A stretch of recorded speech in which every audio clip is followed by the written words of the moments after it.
money. They want to know where it all is. We have to write an explanation for all those things. Okay. Keep a paper trail on any large deposits or transfers from bank accounts. We have to just see the money going in and out of accounts. Really important right now is the deposit part of it. It's really big. And then you have to use funds from asset accounts that I'm aware of.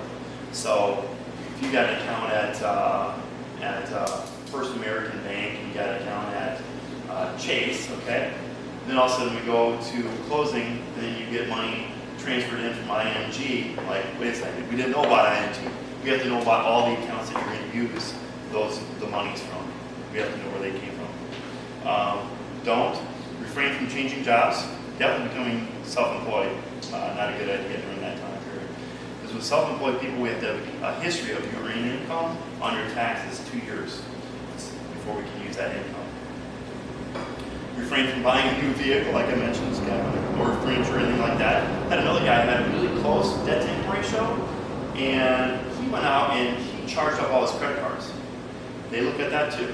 So luckily, he was still qualified, but he was like by the thinnest of margin. He got qualified. It was a little scary there for a bit. I'm like, wow, what are you doing? So those are a lot of the do's and don'ts. So you have to keep track of that too.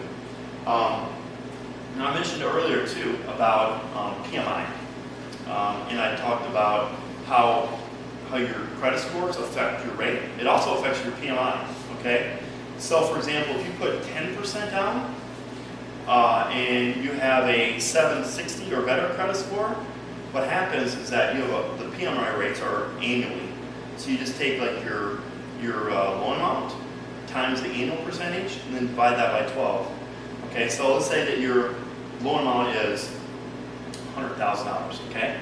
And you have a 760 credit score and you're putting 10% down, okay? Anything over 20% down or anything less than 20% down, you have to pay PMI. Your PMI rate, if you have a 760 credit score, is 0.44%. So it costs you $440 a year divided by 12. That's less than $40 per month, right? Now, if your credit score is less than 680, that goes up to 0.76%. It goes up tremendously. It goes up like 80% from where you're currently at. So it's a significant change. So that's another really important thing to know where your credit scores are at and what we need to do there. And that's why a lot of times you'll see me doing things for people to improve their credit scores. Are you guys okay on the condo piece? You think you're not going to do a condo? Okay. All right. I want to arrange, but yeah. Did you guys have any particular questions for me at all? No, I think where we're at, I don't know if I can speak for it, it's just that we kind of like to see like where we're at now, what we could afford. Sure, yeah. Right? Totally can do that for you. And if it's not what we like out there, then what do we do to get to the next level? Yeah, okay, all right. If you want to, if you want me to take your information after the meeting, I'd be glad to do that and get back to you this weekend, just let you know kind of where you're at. And, is that okay? Yeah, All right, cool, awesome. Cool. Over to you. All right, thanks, Randy. There's a couple other topics I wanted to discuss. There's basically three pieces of the home buying process. The first here you start is really the mortgage part, because you got to know you can afford and be comfortable with the payment, okay? The second part is once you find the property, you make an offer, you negotiate successfully, and it's been signed off between you and the seller, the time clock starts. Now you're in a good guy. So we want to make buyers aware that you need to have an attorney set before you need one and a home inspector selected before you actually have a signed contract. Why? Because once you have a signed contract, the clock starts and it's typically 5 to 7 business days for attorney review and typically 5 business days for home inspection. It's pretty quick. So if you don't have that part figured out, you're all of a sudden scrambling around trying to find somebody. And we'd rather have you as buyers have the time to be able to do your research and talk to people and make a decision before you need it. So everything is more comfortable with that. When you're rushing around trying to do things, you make mistakes.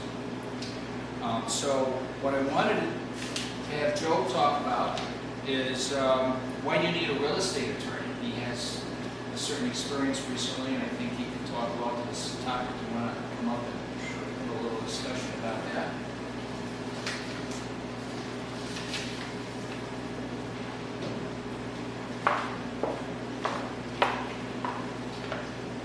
Yes, it's As Bert mentioned, it's most buyers that I encounter, they haven't really talked to an attorney, and we go ahead and find a property that we like, and all of a sudden it's like, we need an attorney, and they're running around, they don't know what to do.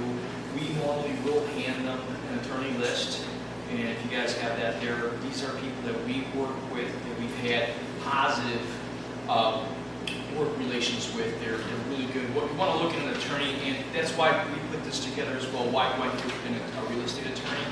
There's some questions that you want to ask. You want to ask them what are their fees. Some of the attorneys will not charge you a fee if the property is not closed. You sort of have to ask that up front.